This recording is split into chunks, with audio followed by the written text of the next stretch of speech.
পুরুলিয়ার আকাশে তখনও সকালের রোদ পুরোপুরি চড়েনি, কিন্তু তার আগেই থমকে গেল জেলার প্রাণরেখা পুরুলিয়ার ব্যস্ত পুরুলিয়া বরাকর রাজ্য সড়ক। ভাঙা বাড়ির কাছে হঠাৎ করেই রাস্তার উপর নেমে এলেন পুরুষ ও মহিলারা, হাতে দলীয় পতাকা, মুখে একটাই প্রশ্ন, কেন মিলল না আবাস যোজনার বাড়ি?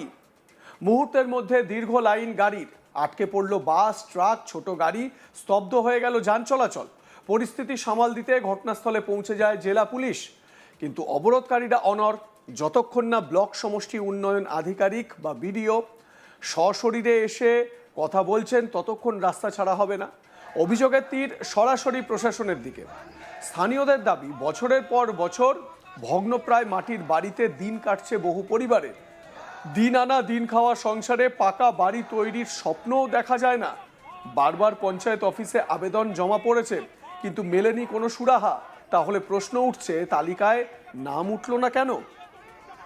অবরোধকারী উষা বাউরি কি বলছেন, বা অবরোধকারী নমিতা বাউরি কি বলছেন, তাদের বক্তব্য তো শোনাবই, তবে রাস্তা অবরোধ করে যে বিক্ষোভ, সেই ভিডিওটা দেখুন। বন্দে মাতরম, বন্দে মাতরম, বন্দে মাতরম, বন্দে মাতরম, ভারত মাতা কি, ভারত মাতা কি।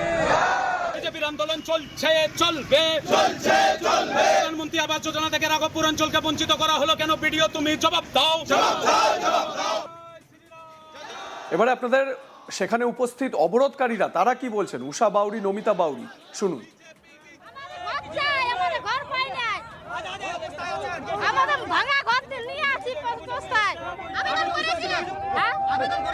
আবেদন করেছিলি একবার দিন নাই, কাগজ জমা দিয়েছিলি, কাগজ জমা দিয়েছিলি, তাও পাই নাই। আমরা ঘর একবারও পাই নাই। আমাদের ঘর নাই, বাথরুম নাই, কিছু নাই। আমাদের খালি ভোটটার সময় ভোট নিতে যায়, আমাদেরকে ঘর দেওয়া হয় নাই। আমরা ঘর চাই।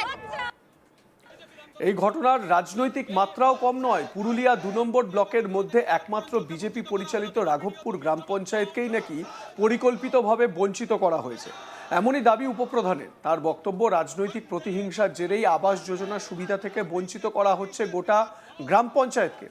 এর তীব্র প্রতিবাদ জানান বিজেপি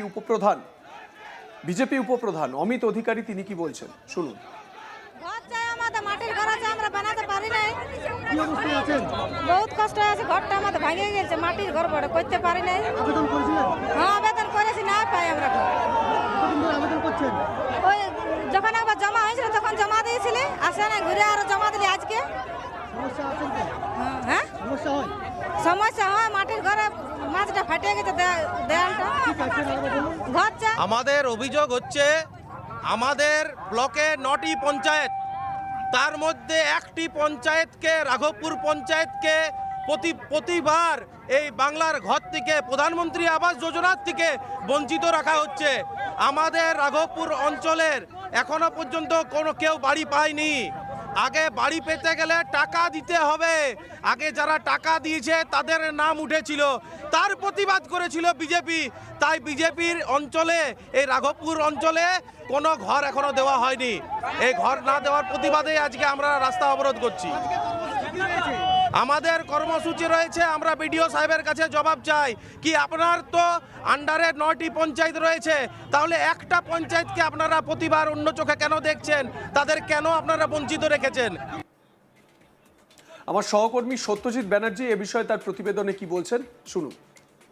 বিজেপি পঞ্চায়েত বলে বঞ্চিত বাংলার আবাস যোজনার বাড়ির থেকে, এমনটাই অভিযোগ তুলে পুরুলিয়া বরাকর রাজ্য সড়ক দীর্ঘ কয়েক ঘন্টা অবরোধ করল বিজেপি। হাতে সোলারের তৈরি বাংলার আবাস যোজনার প্রতীক, এবং সেই নিয়েই শতাধিক পুরুষ ও মহিলা পুরুলিয়া বরাকর রাজ্য সড়ক জ্যাম করে রাখল, এবং এই অবরোধের ফলে দীর্ঘক্ষণ অবরুদ্ধ হয়ে পড়ে পুরুলিয়া শহর তথা পুরুলিয়া জেলার যানবাহন। ঘটনাটি ঘটেছে পুরুলিয়া 2 নম্বর ব্লকের রাঘবপুর গ্রাম পঞ্চায়েত এলাকায়। রাঘবপুর গ্রাম পঞ্চায়েতে অবরোধকারীদের অর্থাৎ বিক্ষোভকারীদের দাবি যে রাঘবপুর গ্রাম পঞ্চায়েত যে পঞ্চায়েত রয়েছে সেটি বিজেপি পরিচালিত, এবং সেই কারণেই নাকি বাংলার বাড়ির যে আবাস যোজনার ঘর, সেই আবাস যোজনার ঘর থেকে মানে বহু সংখ্যক মানুষ বঞ্চিত রয়েছে। এ ধরনের যে দ্বিচারিতা, এই দ্বিচারিতা করছে প্রশাসন। তাদের দাবি ছিল যতক্ষণ না পর্যন্ত পুরুলিয়ার 2 নম্বর ব্লকের ব্লক সমষ্টি উন্নয়ন আধিকারিক এসে তাদের সাথে কথা বলছে, তারা অবরোধ তুলবেন না। প্রশ্ন থেকেই যাচ্ছে এখানে যে বিজেপি পরিচালিত পঞ্চায়েত বলেই কি এই বঞ্চনা? প্রশ্ন তুলছে বিরোধীরা। বিরোধী বিজেপি নেতৃত্বদের দাবি যে অন্যান্য জায়গায় যাদের দুতলা বাড়ি রয়েছে, অর্থাৎ যারা ন্যায্য প্রাপক নয়, তারাও পাচ্ছে এই সুবিধা, অথচ যারা ন্যায্য প্রাপক রয়েছে পুরুলিয়া 2 নম্বর ব্লকের যে রাঘবপুর গ্রাম পঞ্চায়েতের এলাকার মানুষজন, তারা কিন্তু পাচ্ছে না। এই অভিযোগ উঠছে, যদিও এই অভিযোগকে অস্বীকার করছে শাসক দল। তারা জানিয়েছে সার্ভের মাধ্যমে ন্যায্য প্রাপক যারা, তারাই বাড়ি পাবে। বিজেপি এই সময় ইস্যু খুঁজে পাচ্ছে না, তাই ইস্যু করছে। ঘটনাস্থলে কিন্তু তৎক্ষণাৎ পুরুলিয়া জেলা পুলিশ পৌঁছায় এবং পরিস্থিতি নিয়ন্ত্রণে আনার চেষ্টা করে। দীর্ঘ কয়েক ঘন্টা অবরোধ রাখার ফলে লম্বা লাইন পড়ে যায় যানবাহনের, অবরুদ্ধ হয়ে পড়ে রাজ্য সড়ক এবং সেখানে দীর্ঘ কয়েক ঘন্টা অবরোধের পর অবরোধকারীরা অবরোধ তুলে নেয় এবং তারা কিন্তু বৃহত্তর আবার আন্দোলন করবে, এমনটাও জানাচ্ছেন।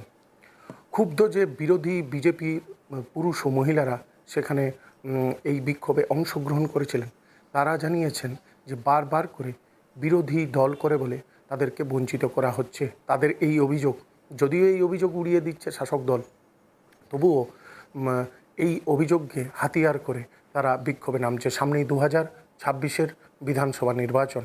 গত 2021 সালের বিধানসভা নির্বাচনে পুরুলিয়া জেলায় 9টি আসনের মধ্যে 6টি আসন পেয়েছিল বিজেপি, বাকি যে 3টি আসন সেটি তৃণমূল, অর্থাৎ বাগমুন্ডি, বান্দোয়ান এবং মানবাজার, এই 3টি আসন তৃণমূল পায়, বাকি প্রত্যেকটি আসন বিজেপির ঝুলিতে যায়।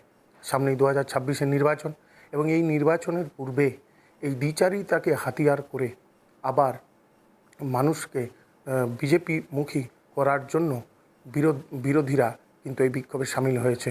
বিভিন্ন সময় বিভিন্ন বিষয় নিয়ে বিক্ষোভ করতে দেখা যাচ্ছে বিজেপিকে, কিন্তু সাথে তাল মেলাচ্ছে শাসক দলেরও বিভিন্ন প্রচার ইতিমধ্যেই শুরু হয়ে গেছে। আর হাতে গোনা মাত্র কয়েকটা দিন, তারপরে কিন্তু নির্বাচন কমিশন নির্বাচনের ঘোষণা করবে এবং তারপরে ঘোষণা হবে প্রার্থী। এবং এই প্রার্থী ঘোষণার আগেই বিজেপি ইতিমধ্যেই কিন্তু সক্রিয়ভাবে তৃণমূলের বিরোধিতা করছে সারা পশ্চিমবঙ্গ তথা পুরুলিয়া জেলায়। লাইক কমেন্ট শেয়ার করতে ভুলবেন না। দেখতে থাকুন আজ তাক বাংলা।